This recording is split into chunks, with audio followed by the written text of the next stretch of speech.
तो है दोस्तों, जैसा कि आप लोग इस वीडियो में देख सकते हो, पावर स्टार पवन सिंह ने एक वीडियो का थोड़ा सा क्लिप डाला है। और ये किसी गाने की शूटिंग यानी कि किसी गाने के टीजर के लिए ये शूटिंग है। और इसके पहले दिन में जो है त्रिशाकर मधु के साथ उन्होंने कुछ फ़ोटो शेयर किए थे। जैसे कि कुछ दिनों पहले पवन सिंह का पियर पराग वाली 2 गाने का इवेंट था और उसमें त्रिशाकर मधु भी पहुंची हुई थी और उनके साथ भी फ़ोटो शूट हुआ था। तो पावर स्टार पवन सिंह का और त्रिशाकर मधु का एक बहुत बड़ा प्रोजेक्ट भी आने वाला है, एक अच्छा गाना आने वाला है। गाना तो लगभग शूट हो चुका है और फिर आना बाकी है। अब उसके लिए टीज़र की शूटिंग शायद वहीं हो रही थी जिसका क्लिप मैंने डाला है। वहीं बात कर लेते हैं मोनिका मिश्रा का।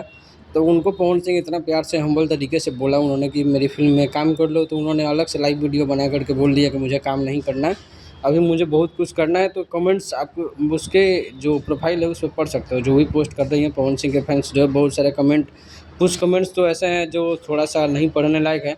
लेकिन आप इसको पॉज़ करके पढ़ सकते हो, ये सिर्फ़ जानकारी के लिए। बाकी लोगों का नाम मैंने मिटा दिया है खुद से, नाम पढ़ना ज़रूरी नहीं है। बाकी मोनिका मिश्रा को लेकर के आप क्या कहना चाहते हैं, अपनी राय ज़रूर दीजिएगा। मिलते हैं अगले वीडियो में। Thank you.